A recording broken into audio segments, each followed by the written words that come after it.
Peregrinos de Cristo presenta la Sagrada Escritura, un viaje al corazón de la Biblia, con Carlos Martín y Sasa Puerta.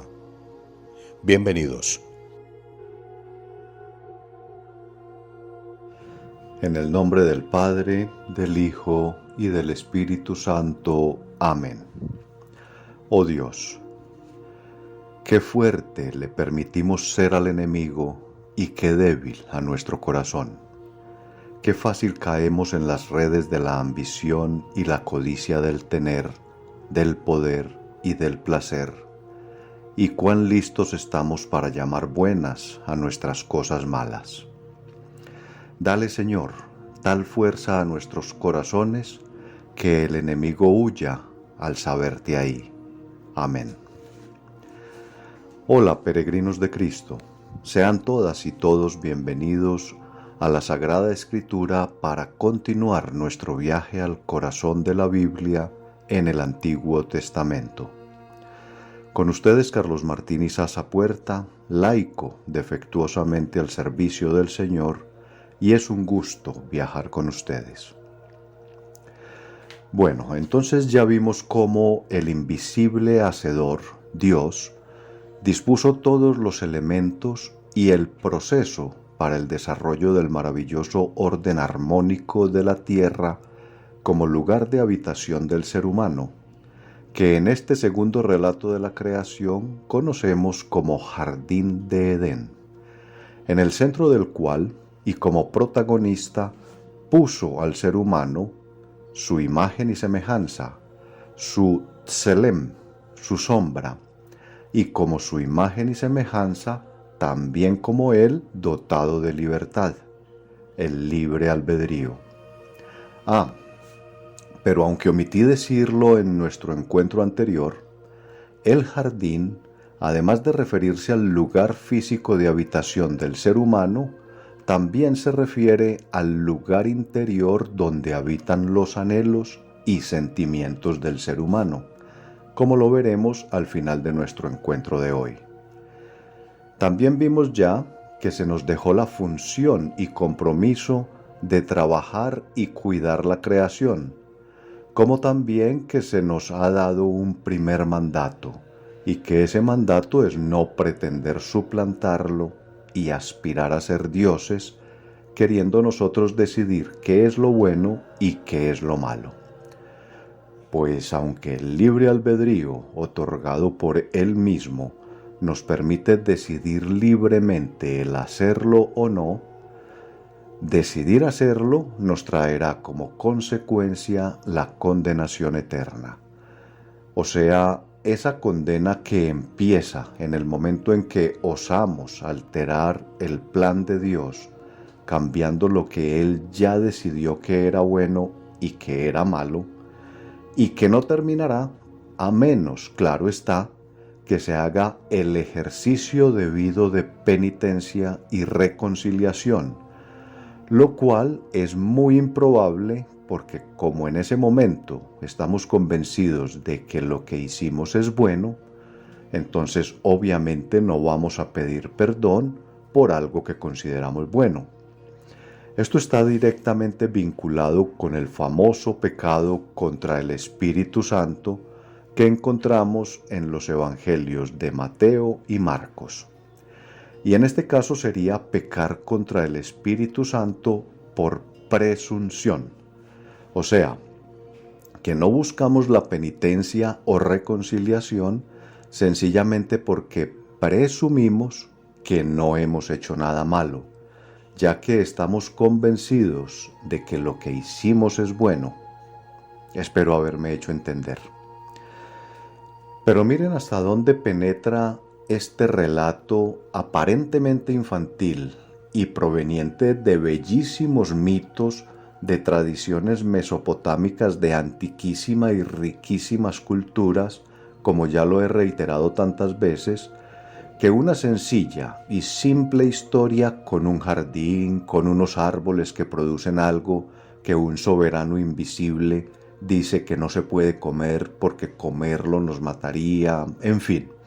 Y a partir de eso poder darnos cuenta hasta dónde penetra la inspiración que el invisible impulso omnipotente, omnipresente, omnisapiente y eterno, Dios, pone en sus escritores sagrados, que a través de un relato aparentemente simple e infantil logran penetrar hasta lo más profundo de la complejidad del ser humano para buscar y hallar ahí esa respuesta anhelada, esa causa de la presencia del mal que hace parte de los cuestionamientos de tipo existencial del hombre y que yace en la libertad de decisión del mismo hombre y mora en lo más profundo, en lo más íntimo y soberano, en el fondo del corazón humano. Sin embargo, el mal no está dentro del ser humano, el mal está fuera. Lo que está adentro del ser humano es la soberanía para libremente decidir si rompemos o no el orden, la armonía y el equilibrio establecidos por el impulso vital, creador y soberano inviolable, Dios. O en otras palabras, el mal está en la tentación y no en el tentado o la tentada. El tentado o la tentada lo que sí tiene es la potestad de optar libremente por desatar o no el mal. Y está además informado de ello, no es a ciegas. Se nos ha dado plena ilustración y plena soberanía. ¿No creen ustedes que el mundo es el desastre que es hoy por hoy debido a que el ser humano está alterando el orden, la armonía y el equilibrio de la creación, establecido como buenos por su creador, pero que nosotros decidimos que no? Que lo bueno no es eso, sino, por ejemplo, la acumulación y concentración de riquezas y poder en unas pocas manos, o las invasiones a los que piensan y actúan distinto, o los bloqueos y embargos ilegales y unilaterales, o los genocidios si no se nos someten por las buenas, la inducción al crédito, la destrucción ecológica y una interminable lista de etcéteras. ¿No les parece que nosotros estamos decidiendo que lo bueno es lo que Dios ya había decidido que era malo y que por eso es que vivimos en esta permanente muerte? Piénsenlo bien, a ver si será que estamos haciendo un montón de cosas que llamamos buenas: progreso, avance, desarrollo, creación de riqueza, dinamismo y crecimiento de la economía, etc. Y nos quedamos tranquilísimos contrariando y rompiendo todo aquello que constituye el orden, la armonía y el equilibrio que sabiamente habían sido establecidos por el invisible ordenador Dios. ¿Les parece? Pues ahí les queda la inquietud y que cada quien se responda. Bien, y ahora vamos a ver qué continúa diciéndonos pues la revelación de Dios en el libro del Génesis, capítulo 3 y los versículos del 1 al 3. La serpiente era el más astuto de todos los animales del campo que Yahvé Dios había hecho, y dijo a la mujer: ¿con que Dios les ha dicho, no comáis de ninguno de los árboles del jardín? Respondió la mujer a la serpiente: podemos comer del fruto de los árboles del jardín, pero del fruto del árbol que está en medio del jardín ha dicho Dios, no coman de él ni lo toquen para que no mueran. Palabra de Dios, te alabamos, Señor. Bueno, y ahora a todo este maravilloso relato ingresa un nuevo personaje, la serpiente, que también debemos interpretar adecuadamente, al igual que lo hicimos con el árbol, con su fruto del bien y del mal, ese que no debemos comer porque causa la muerte.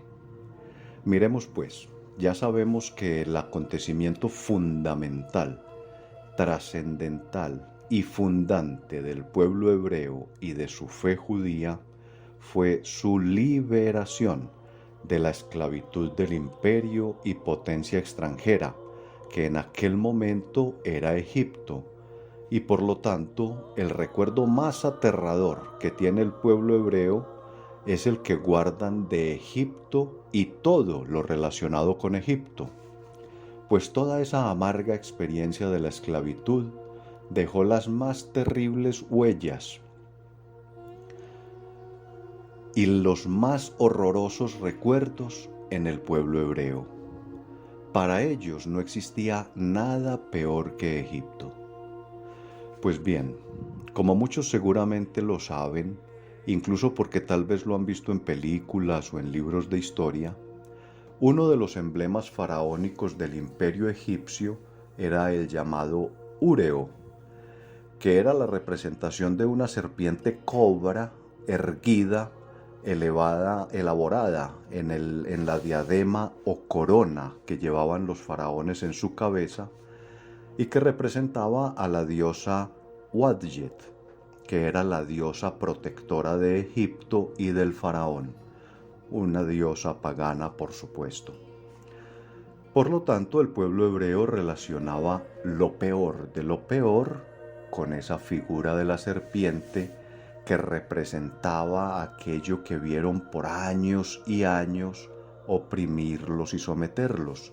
Y por esa razón es que las tradiciones, tanto la yavista como la sacerdotal, que intervinieron en la adaptación del mito mesopotámico que sirvió de base para el desarrollo de este divinamente inspirado relato, usaron la serpiente para simbolizar al demonio, a Satanás, al maligno. A eso se debe la presencia del personaje de la serpiente en nuestro relato, como representación del maligno enemigo. Y aquel pueblo que era destinatario de este relato entendía perfectamente este símbolo. Nosotros no. A nosotros nos lo tienen que explicar porque nosotros no estamos familiarizados con esa cultura ni con esa experiencia. Pero ellos sí que lo entendían perfectamente sin necesidad de explicárselos. Símbolo que además lo encontramos también en otras partes de la Biblia, como aquella vez que Dios le dice a Moisés que haga una serpiente y la visibilice bien alto en un mástil, o también en el Apocalipsis, por ejemplo. Entonces, concretando, este símbolo o figura de la serpiente, y recordemos que estamos hablando del pecado original, digamos que representa ese influjo poderosísimo, esa fuerza interior poderosamente seductora que nos mueve a tomar decisiones que rompen el orden, la armonía y el equilibrio en cualquier campo, y que llevan a consecuencias negativas. Y aquí debo decir que esa seducción siempre está motivada por los siguientes objetos o motivaciones: el tener y o el poder y o el placer.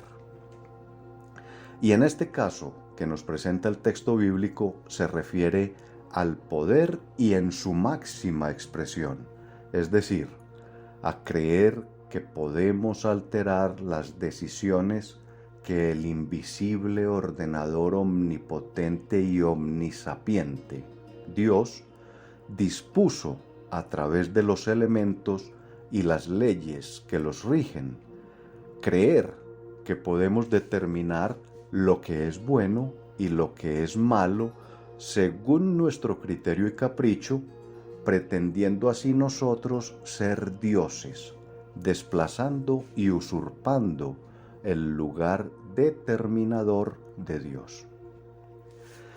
Y esa figura de la serpiente, el escritor sagrado la acompaña de una cualidad determinante, la astucia. Dice el texto que es la más astuta, y su primera astucia tuvo dos componentes. El primero fue elegir a la mujer, y el segundo fue plantearle una pregunta y además incluyendo en la misma una mentira. Vamos paso a paso. El maligno, o sea, la serpiente, no eligió a la mujer por machismo, como frecuente y erróneamente se interpreta, no. La eligió justamente por astuta que es la serpiente, ya que en la mujer está el poder aglutinante en torno al cual gira la familia y sobre todo la prole. Por lo tanto, hacer caer a la mujer significa que también cae con ella la prole, y muy probablemente también el varón, como sucedió aquí, y lo veremos un poco más adelante con la caída de Adán. Y en el próximo segmento de la Sagrada Escritura veremos la caída de la prole con la caída de Caín y Abel. Es decir, que contamina toda la casa, lo cual es grandioso para la muy astuta serpiente, o sea, el maligno, el tentador nuestro y destructor de la obra de Dios. Pero es muy importante también decir aquí que una de las razones para la caída de Adán y Eva, o sea, para nuestra constante caída, es que no estaban juntos, no estaban unidos y tampoco estaban en unión, en diálogo con Dios. Y ese es el caldo de cultivo perfecto para la perdición del ser humano: estar divididos y estar lejos de Dios. Julio César, el famoso dictador romano, dijo: divide et impera. En español, divide y reinarás. Y aquí estaban los seres humanos justamente separados entre sí y separados de Dios. Garantía total de fracaso. Muy bien. Y les decía más atrás que el segundo componente de esta primera gran astucia del maligno fue plantearle a la mujer una pregunta y con una mentira incluida. Con que Dios les ha dicho: no comáis de ninguno de los árboles del jardín. Y es que puede pasar que alguien no quiera responder una pregunta, claro que sí, pero siempre se quiere corregir el error ajeno. Esta serpiente sí es muy hábil. El maligno se aseguró de despertar así su anhelo, y fue entonces como el maligno, la serpiente, logró muy hábilmente que la mujer entrara en diálogo con él. Y es que dialogar con el maligno es el peor error que podemos cometer, pues siempre perdemos. Recordemos que en el Evangelio el mismo Jesús nos enseña a no hablar con el maligno. El mismo Jesús no dejaba hablar, no lo dejaba hablar, siempre lo hacía callar. Pues aquí con su astucia y con una facilidad enorme logra hacer caer a la mujer en su red. Pues una vez que le permitamos a las tentaciones o seducciones entrar en nuestra mente y que nos hable de sus supuestas maravillas, ya es casi imposible no caer. Y así fue, ya que Eva, con una candidez, con una ingenuidad total, le responde inocentemente que podemos comer del fruto de los árboles del jardín, pero del fruto del árbol que está en medio del jardín, ha dicho Dios, no coman de él ni lo toquen para que no mueran. Con lo cual, además le agregó una exageración mentirosa, pues Dios nunca dijo que no lo tocaran, solo había dicho que no comieran de él. Eso es signo de que ya el maligno se había apoderado de la mujer. Pero además también nos da una información muy importante, y es que ese árbol del cual no podían comer está en medio del jardín. Qué interesante esto, pues como se los había expresado más atrás, el jardín también representa el lugar donde habitan las emociones, los anhelos, los sentimientos humanos, es decir, el corazón del hombre. Y aquí el escritor sagrado nos confirma a través de Eva que las tentaciones, los impulsos hacia el error, las tendencias al mal, se agitan en el centro mismo del corazón humano. Y es desde ahí que Dios desea y espera también que respondamos decidiendo no tratar de alterar su orden, su armonía y su equilibrio. Tengámoslo en cuenta cuando esa serpiente nos hable a nosotros, que por cierto lo hace muy seguidito. Entonces, en medio de esta peligrosa charla con el poderoso enemigo tentador, nosotros, los tentados Adanes y las tentadas Evas de hoy, tenemos una cita de nuevo aquí, en una semana, para continuar conociendo nuestra debilidad y a nuestro enemigo, y para descubrir qué más misterios tiene el Señor para revelarnos. Hasta entonces, peregrinos de Cristo, gloria al Padre, gloria al Hijo y gloria al Espíritu Santo.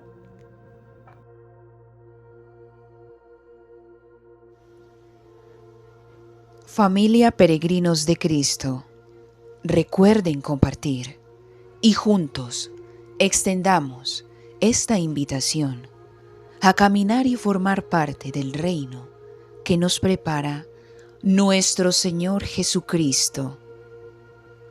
Amén.